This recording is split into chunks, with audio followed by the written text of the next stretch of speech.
Armando Gutierrez, and I am Instructional Coordinator at Bosque Redondo Memorial at Fort Sumner Historic Site. And today we're going to talk about tipis and how to make your own tipi. Now, if you received the kit, I will go over what's in it. If you did not receive the kit and you're just watching this off of the internet, then I will also give you some ideas on how you can get the little sticks that you're going to need for the poles of the tipi.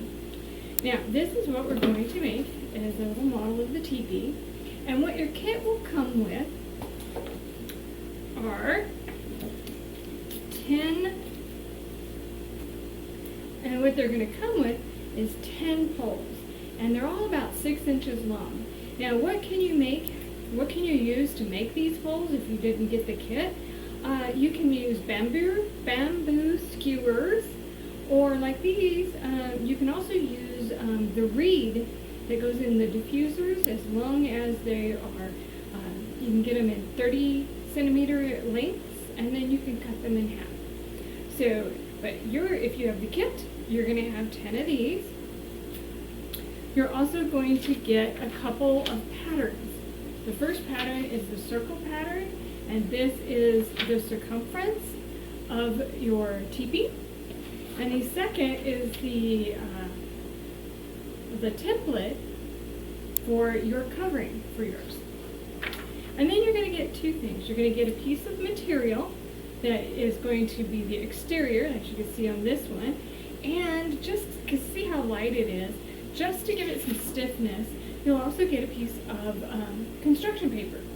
Now, if you, again, didn't get the kit, you can get these online, and you can print them because they will be in with the activity sheets. So you can get these and print these and cut them out. But if you're at home and you're doing this, you'll need a piece of cardboard and a piece of cloth, same size as your cardboard, so 8.5 by 11. So that's all you need. Now, if you want to make more than one, and you're going to follow this, one of the things you can get these material, all your fabric stores often have scrap materials, and they'll be just little pieces, and they'll be rolled up, and they can be 50 cents, $1, and they're usually up close to where they're cutting the table, the measuring table, so you can find some pieces of material that way as well. All right. You're also going to get what we call sinew, or rope, and as it turns out, it's simply just dental floss. Dental floss is the right thickness, and it's very strong, so it'll work very well. So we're going to use dental floss, and you're going to get a small thing of white glue. If you have a hot glue gun, I would recommend that, but you're going to get some glue. What's helpful is, if you don't have it, to get a little brush. And a brush will be very helpful to spread the glue around.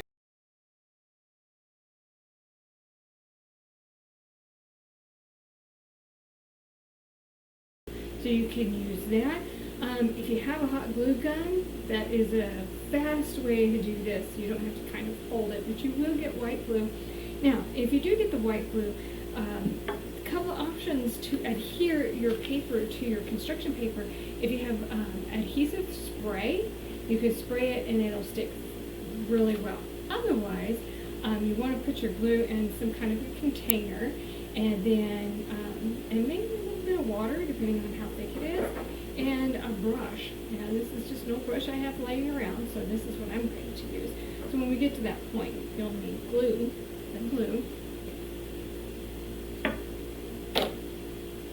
Okay, some things that can be very helpful is a pen.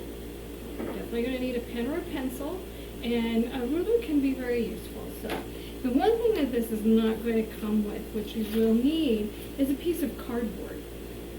So any size cardboard, as long as it's bigger than your 8.5 by 11 page, is fine. Because you can also then, after you have this done, you can put some glue on here, some of the leftover glue that you have, and you can put grass, you can put rocks and dirt, and you can just kind of make up a diorama if you want to. But this will be very helpful to work on. So you'll need a piece of cardboard. So first things first, some cutting. So I'll also need a pair of scissors. And for young students, parents, parental supervision is a must.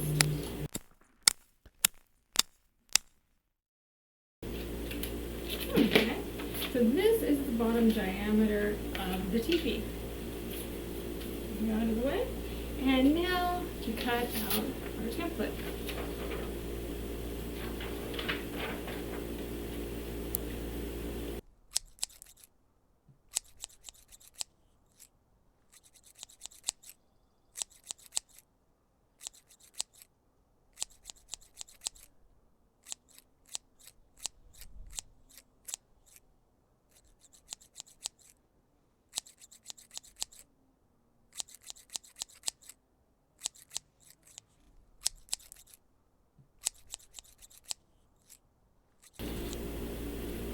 You don't want to cut on the dotted lines. You'll see there's dotted lines, those are fold lines. Or in this case, it would be a flap. You will actually fold these, and this would be a flap where you'll see when we get to it what I mean by a flap. So don't cut that out. You want to just cut the solid lines.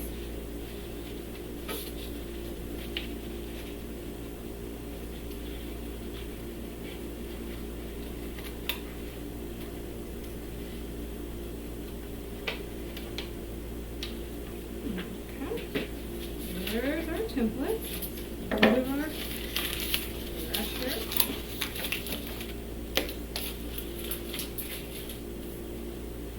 Okay, so before we get started, one of the things that will be very helpful is to let's get this glued down so that while we're doing the assembly of the poles, this has a chance to set up. So.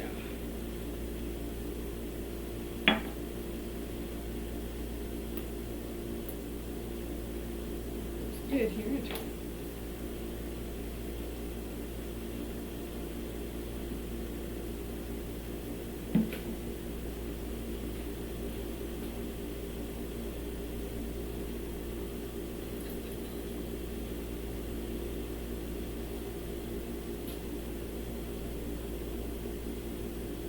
Okay. I use something to mix with beside your finger, but I think it works pretty good. Not really scientific here.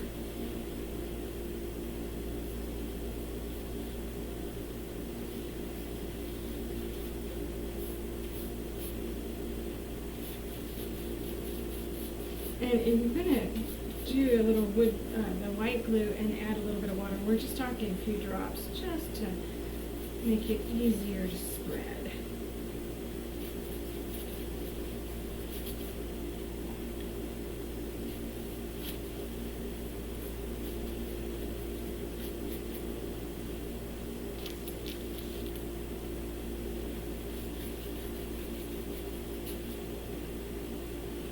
Too much water or make it too thick, and you may have a problem with the construction paper rolling. We don't want to do that, or curling. Just enough just to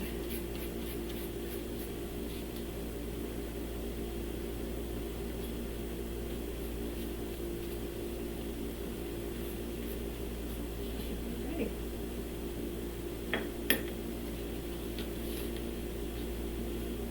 You want to work on a flat surface so that this will stay flat and pressed. This is wrong.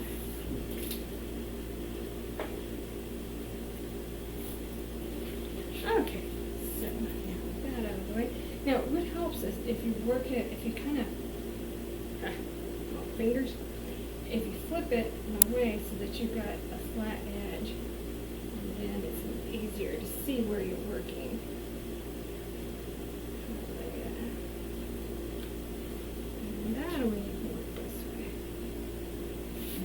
Smoosh it in place. Smoosh is a technical term.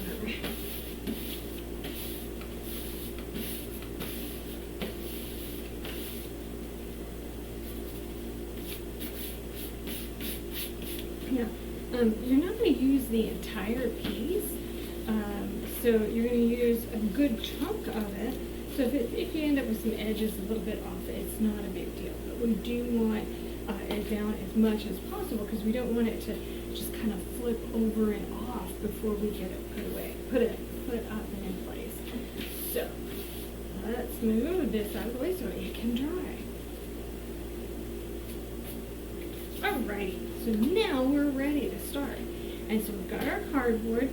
One thing that may be very useful, and you can do this with a pen, and this is to poke holes in the cardboard. That's why cardboard's so easy, to make it a lot easier to put the stakes in. The other thing is I've got these bamboo skewers, little bamboo skewers I use for cooking, and they got a nice sharp point. So this may be helpful, especially there are a couple places where this may be useful. But this may be helpful. So, you know, something like either a sharp toothpick, something that will poke a hole. But on the cardboard, a pen will work. So we want to decide where to put this. And my piece is really pretty good size. I'm going to trim down my cardboard here a little. I think I made it a little too large here.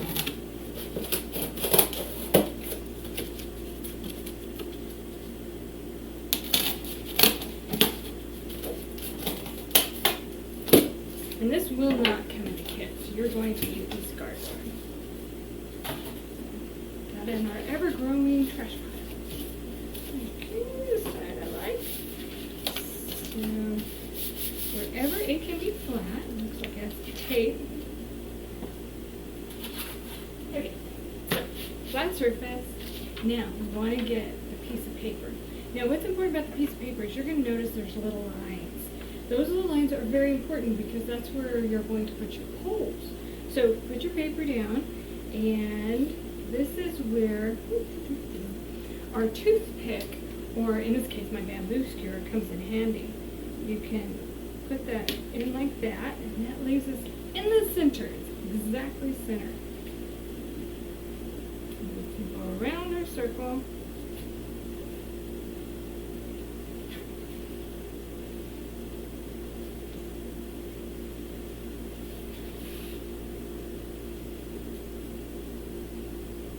Now, each where there's a line, this is where you want to put either a mark and then use a toothpick to poke it, or in this case, is when I'm using my pen. So wherever there's a mark, I'm going to put a hole. Just a tiny little hole. You don't want it too big because these are not very large.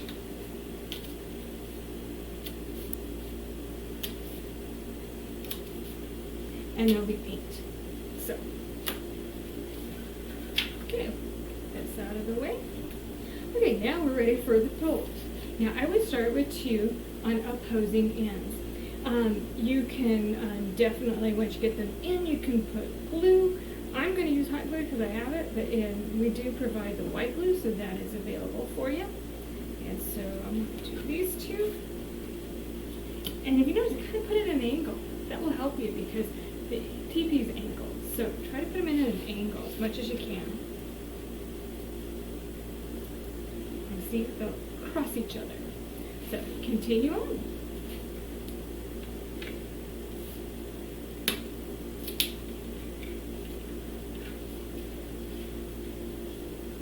And it doesn't have to be perfect because when we tie it, that will definitely pull it all together.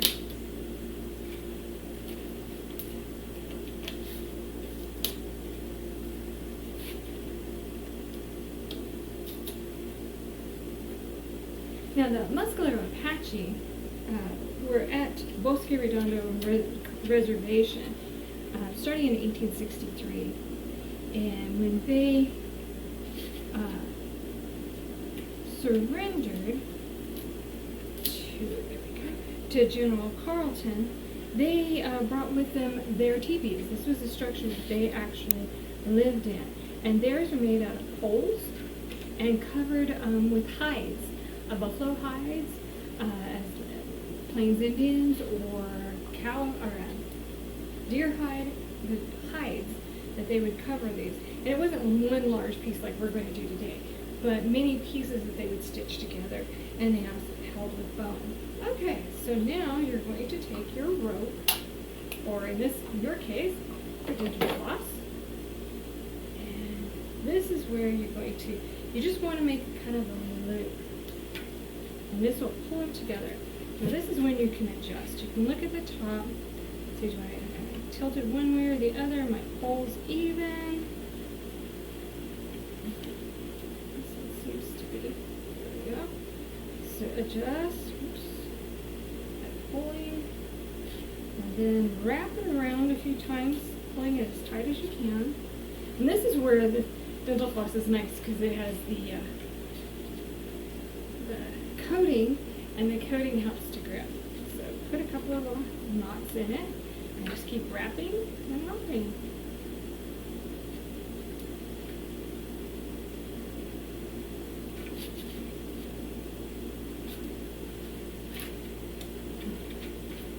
And don't glue too hard.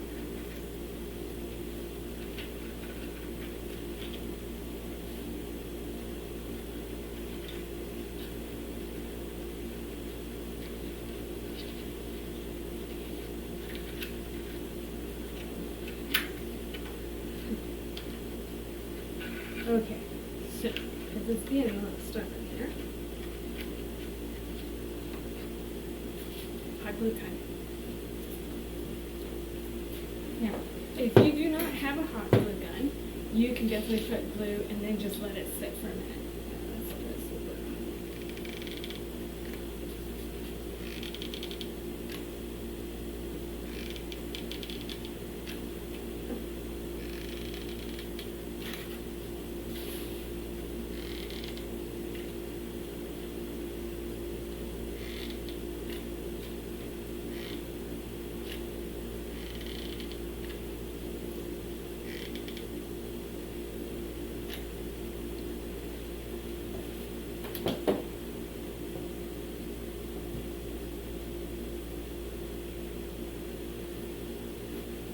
Okay, so now make sure it's tied.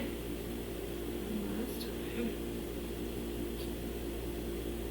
It's probably a good idea to glue it before you tie it. Well, actually kind of, if you glue it before it's tied, you may, you have to glue it as you're tying it. Okay.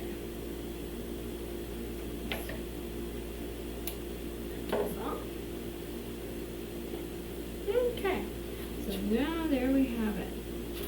So your frame will look something like that. So you'll have the 8 holes and tied at the top. Now,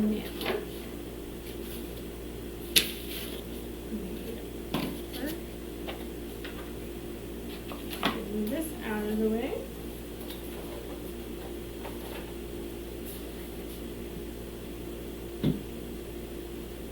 Okay, so ready for this.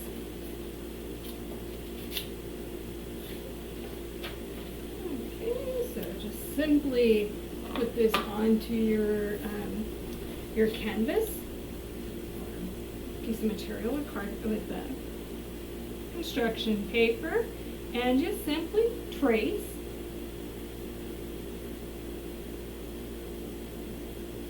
And it doesn't have to be perfect, but do your best.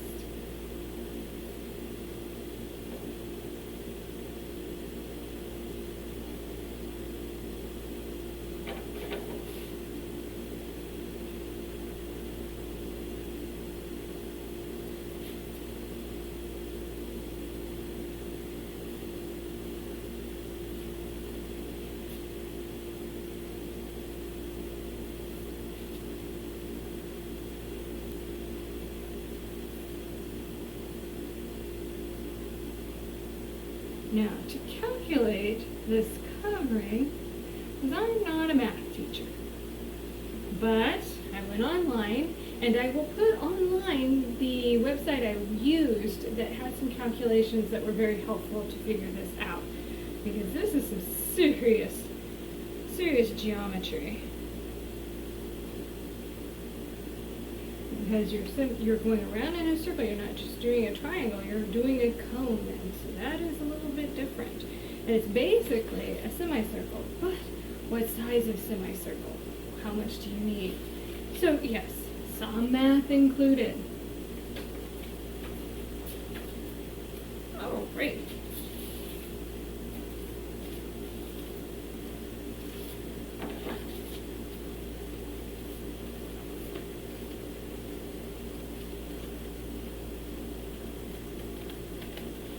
Now, when the Mescalero Apache came to the reservation, they brought with them their tipis, which they set up. Now, one thing about a tipi, it's covered with hides, and hides are pretty durable.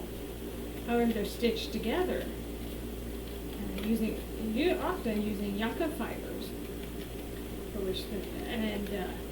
But one thing about Fort Sumner that was very unusual is the wind. We have a lot of wind farms out here for a particular reason. There is a lot of wind. And it was the wind that beat these tipis. They were damaged. And in one letter in the archive, one of the military correspondents wrote that the Mescalero Apache's tipis were in tatters. They couldn't go hunting, they couldn't leave the reservation except for permission, and there wasn't enough food, and everybody was hungry. And so they didn't have enough hides to do the things that they needed, clothing and for repairs of their tipis. So after a period of time, their homes were just in tatters. They could not do the repairs that they needed to do.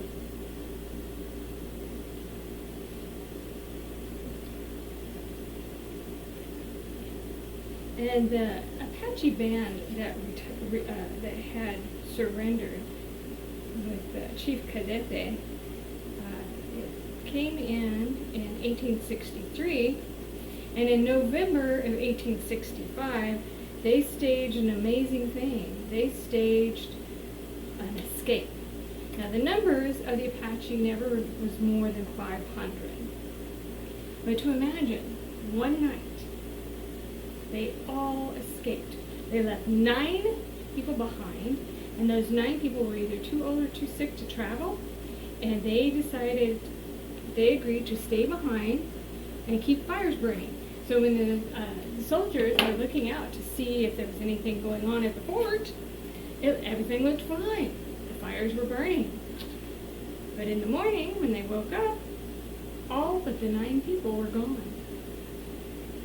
Now, this was a big risk to take because the law of the land by General Carleton at that time said that shoot men on sight. So by escaping, they knew that they were putting targets on their own heads. And they went in many directions after leaving. And after a couple of days of pursuit, they broke off the pursuit. However, like I said, it was quite a risk to do. They were hunted.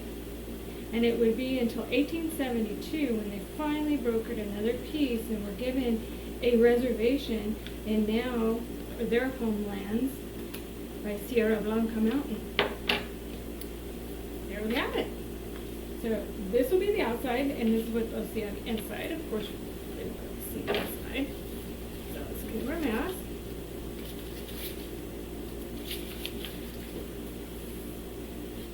That's one of my holes. Alrighty, this is where it gets fun. Now, first you need to decide, where do you want your entrance? Wherever you decide that to be, that's where you're going to work away from. So if I want this to be my entrance, I'm going to work that part away from me. And it's helpful, remember that fold line, it's really helpful now to take these tent flap pieces and just gently fold them back. And it might be helpful, and this is where you can use your ruler and fold it over your ruler. Now, another thing that may be helpful before you get started, because we're going to put tent holes through here. So on these you want to, it doesn't matter where, just somewhere along this point.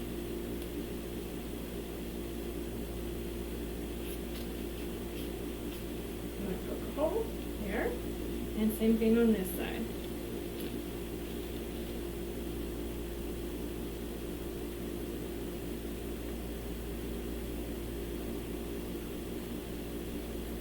Want it big enough that your tent pole can go through. So there we have it. We've got our tent flaps folded back and our holes put in it. Okay, so now we're going to work with the curved part towards you so you can work away from you.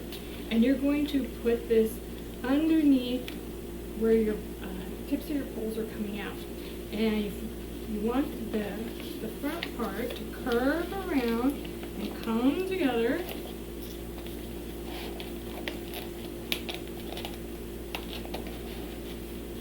This takes a little bit of work to make it do. Okay. Didn't trim enough. I left a little too much down here at the bottom, so it's not letting me get underneath there. You don't have to be perfect, but it helps if you're make sure to cut it. So if you do fight, if it does fight you, it's probably because it's too long there, or your tent flap is not deep enough. Oh yeah, see, big difference. So, and you see these flat here, this edge right here, we want it to fold over itself. So like that. Now, you put your glue.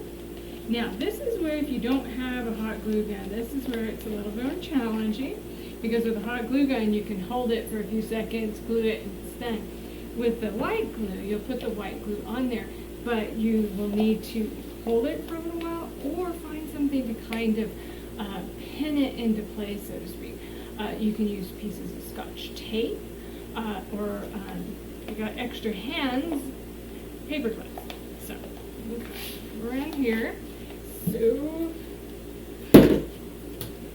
hot glue gun. Now put a little bit of hot glue here. And if you are using a hot glue gun, adult supervision is recommended for anybody under young age, because this thing can get hot.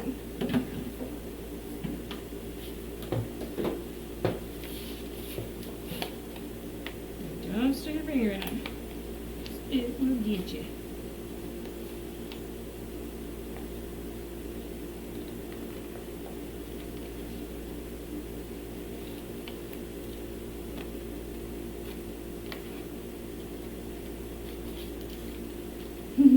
And if you get it on you, just stuff it.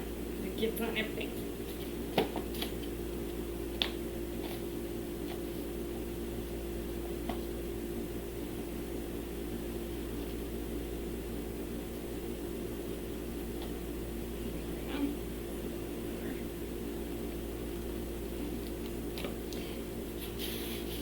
Okay, now we've got with the tip flaps.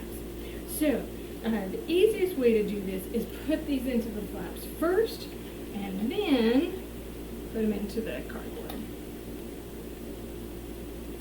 Okay. You don't want to stick out too much. And these tent flaps, the purpose of this was that they would put a fire inside, and the fire on the inside would come out, the smoke here would come out here, so that they could keep the teepee warm. Okay. There we go. So now I got them, and you can just kind of come back towards the back here, and again, your pen or your whatever you're using, like a toothpick or whatever you're using, to poke holes. I'm just going to put 2 holes back here, like this, and then again, I'm just going to work these tent flaps into them.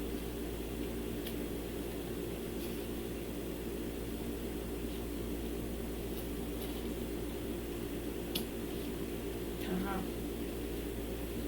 Put a little glue, make sure it stays.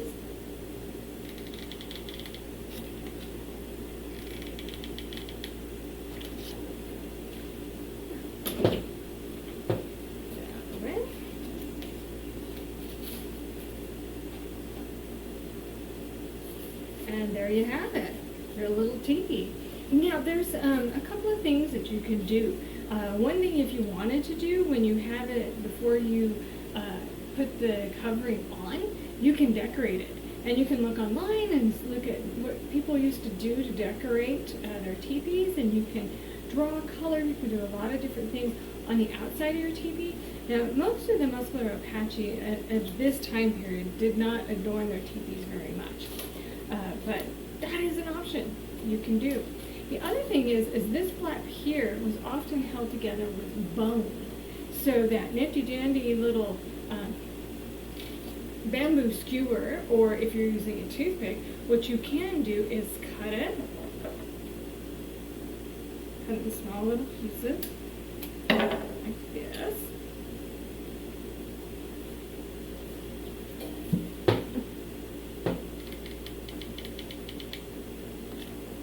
And you can glue it in place. And you can do that all the way around off the front.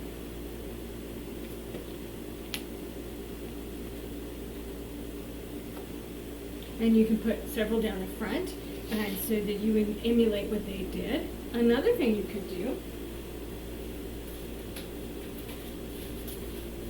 you take some of your scrap and you can cut a little square. And you can get fancy. You can use your toothpicks again, and you can put little holes up here in the front, and you can then put a flap if you wanted to. So, got a couple of options on what you can do. And there you have it, a miniature model of a teepee. So thank you very much.